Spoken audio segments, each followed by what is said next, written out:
Alors, rebonjour les amis des couteaux, ici c'est Jean qui vous parle du Québec pour la chaîne du Maître des couteaux.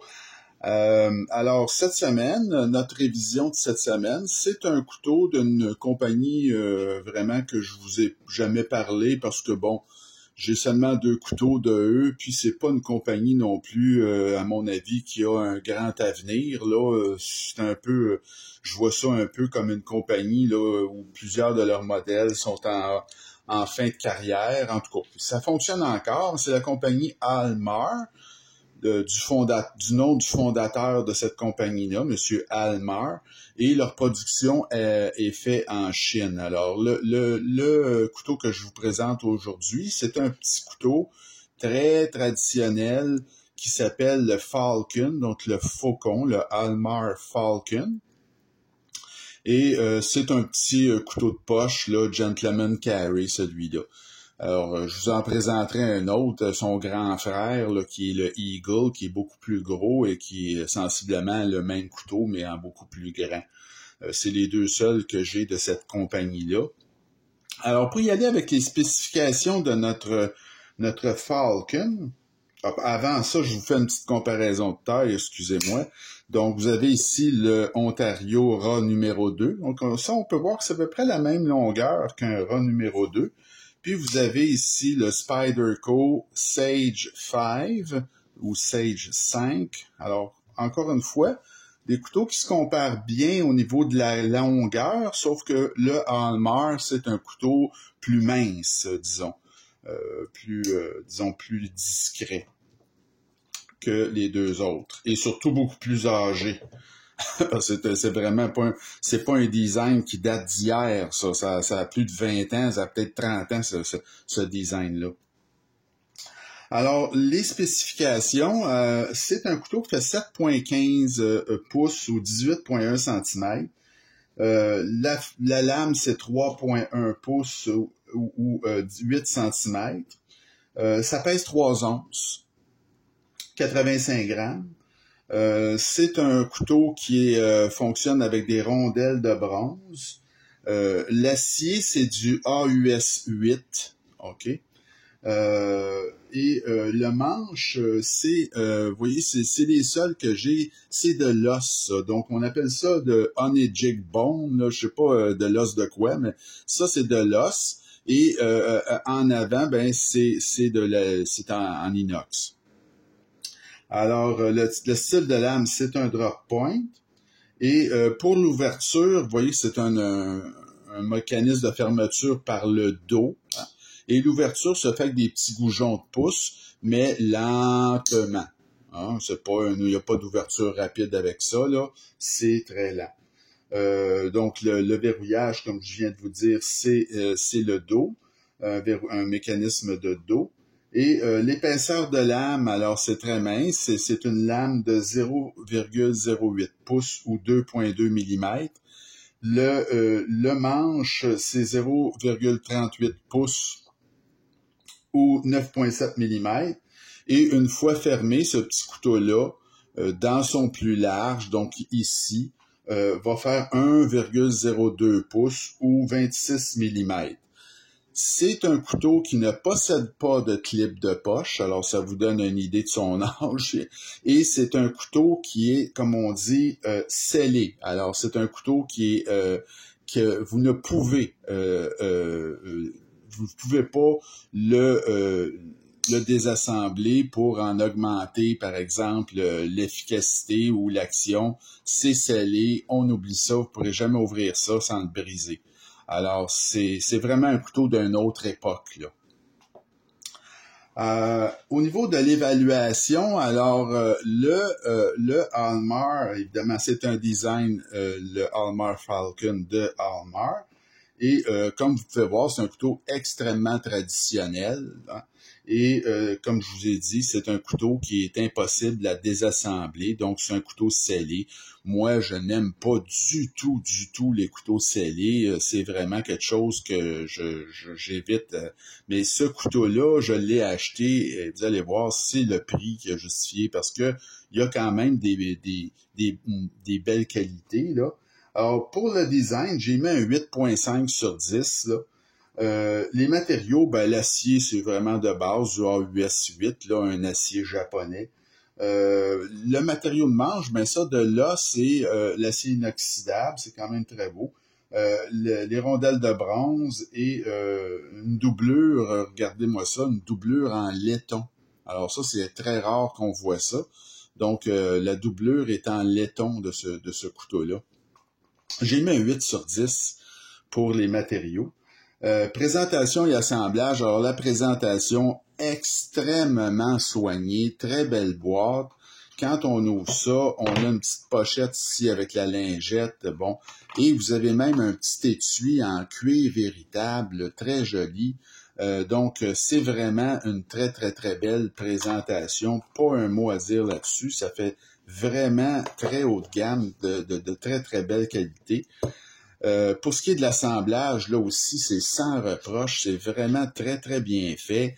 Le mécanisme est très solide. Il n'y a aucun jeu. La lame est parfaitement centrée. Donc, c'est vraiment un couteau de très, très belle qualité. C'est un couteau qui, dans son apogée, je vous dirais, là, c'est un couteau qui se vendait en haut de 100 $, ça facilement, peut-être 125, 130 $, il y a bien des années, peut-être 10, 15 ans. Donc, c'est vraiment un assemblage, une qualité incroyable de fabrication et d'assemblage, ce couteau-là. Alors, j'ai mis un 9 sur 10, moi, pour la présentation assemblage. L'action, ben, comme vous pouvez voir, c'est une action très lente. C'est une action à deux mains, qu'on l'ouvre très tranquillement avec les petits boutons de pouce. Fermeture, c'est la même chose. C'est une fermeture à deux mains. Il n'y a pas d'action rapide là, avec ce petit couteau-là, mais quand on l'ouvre, on voit la qualité vraiment de l'assemblage qui est remarquable. Alors, l'action, j'ai mis un 7 sur 10, là, parce que bon, c'est pas là. Disons que c'est pas d'aujourd'hui. Le poids, ben c'est très bien. Hein? C'est la règle d'une demi, là, le poids versus divisé par la longueur. Là, on dit toujours faut pas que ça dépasse la moitié de la longueur. Alors, c'est respecté. Par contre, il n'y a pas de squelettisation, là, mais j'ai mis un 8.5 sur 10 là, pour le poids. L'ergonomie, ben écoutez, l'ergonomie est très très bonne, elle est excellente parce que vous n'avez pas de clip qui vient vous embêter. Alors c'est sûr que ça se prend très très bien en main, je vous dirais là, pour un petit couteau là, c'est très très confortable, vraiment. Il n'y a pas grand chose à dire. Là. Moi il n'y a pas de dentelure, par exemple, ici sur le dessus, là, pour vous éviter de glisser, mais quand même, la prise en main est vraiment très surprenamment agréable. Alors, j'ai mis un 8 sur 10 pour l'ergonomie. L'aspect général, alors moi, je trouve ça que c'est très, très traditionnel, mais c'est très joli, ce couteau-là. Ça fait très classe, hein, haut de gamme, vraiment, là. C'est vraiment une technologie d'une autre époque, ça, c'est sûr. Mais c'est quand même là très bien au niveau de l'aspect général. J'ai mis un 8 sur 10. Le prix, ben, il est un petit peu là, le pourquoi du comment. Écoutez, c'est comme je vous dis, c'est un couteau qui dans ses belles années, ça coûtait cher, ce couteau-là, parce qu'on le voit, là, la qualité est là. Alors, j'ai payé, moi, il y a 10 mois en vente, je l'ai payé 58 $, ce couteau-là. Et aujourd'hui, ben, il écoule les stocks, mais à des prix réduits quand même, mais c'est quand même 80 $. Donc, le prix que j'ai payé, moi, j'ai mis un 8 sur 10 pour ça. Et la valeur, ben là, c'est vraiment très moyen, parce que comme je vous dis, c'est des couteaux qui sont discontinués. Moi, mon fournisseur écoule là, ce qu'il y a en stock, mais il n'y aura pas de renouvellement là, dans ça, c'est sûr. Alors, il faut attendre les liquidations.